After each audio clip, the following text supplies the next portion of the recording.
This is a story of failure. Failure of regulators to effectively fight the dangers of vaping among America's youth.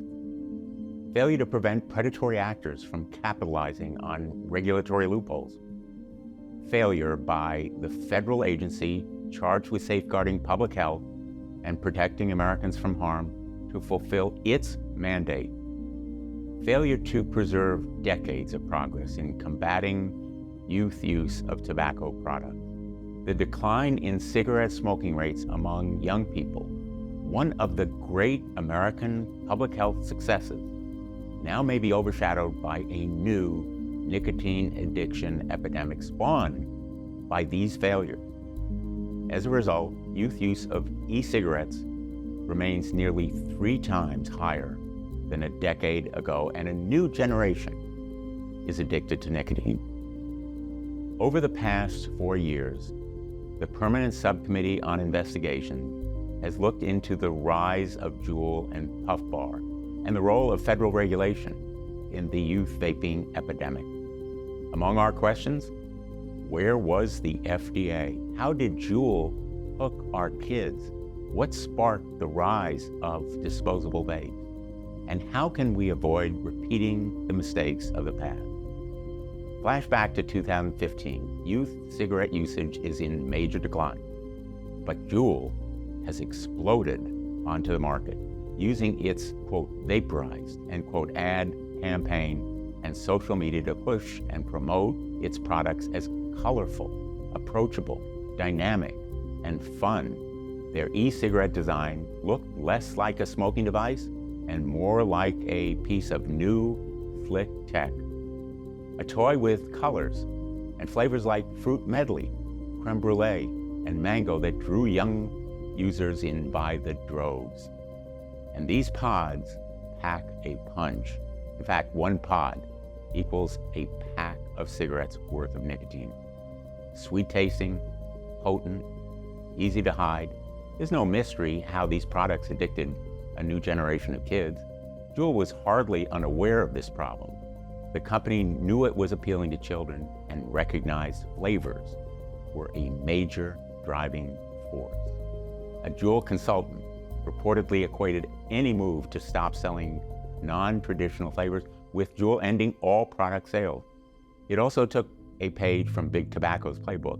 In fact, Big Tobacco took a major financial stake in vaping company. And where was the FDA? At this point, the FDA had already spent years working on a proposed regulation that would have required flavored tobacco products to be removed from the market. But they backed down after warnings of possible impacts on profits of vaping and tobacco companies and threats of industry lawsuits. Senior executive branch officials stripped out key provisions concerning flavors from the draft regulation, leaving a gigantic loophole in that provision that could have stopped huge harm in 2016 and onward. Year after year, more kids started vaping, and Big Tobacco's playbook was proved a winner. Youth addiction was a major, gargantuan gold mine. Bombarded by reports of dangerous health impacts of vaping and the role that flavors played in youth e-cigarette use, the FDA in 2020 finally moved forward with a half measure, enforcing restrictions on flavored cartridge-based e-cigarettes. The FDA left the door wide open for flavored disposable e-cigarettes to inundate the market. And so, making most of this new Wild West frontier were Nick Manasse and Patrick Beltran, who saw a market opportunity too lucrative to resist. Eyeing an already popular disposable e-cigarette brand among youth, these business bros purchased Puff Bar and replicated Juul's slick predatory practices. They knew that flavors like banana ice, blue raz, strawberry, banana, and blueberry ice appealed to youth. 5% nicotine concentrates hooked them, and cheap disposable products kept them coming back for more. Manasse and Beltran each respectively admitted that non-traditional flavors popular among youth were critical and extremely important to Puff Bar's business model. The draw of these disposable flavored products became a self-fulfilling prophecy. Manasseh and Beltran had only to meet the demand with shipments of product from China, while kids shared videos and photos promoting e-cigarettes online. At one point, Puff Bar related hashtags on social media had nearly 1 billion impressions. Puff Bar became, as Beltran said, the quote, Kleenex of disposables. Not just a brand, but a noun, synonymous with vaping. By 2021, Puff Bar was the most popular e-cigarette brand among middle and high school students, a trend that continued in 2022. These days, Puff Bar is far from the only problem. According to industry sales data, over 5,800 unique disposable e-cigarette products are currently being sold in a variety of flavors, up 1,500% from 365 products in early 2020. Once again, you're likely wondering, where is the FDA? To this day, the FDA still has failed to complete its review of applications for e-cigarettes.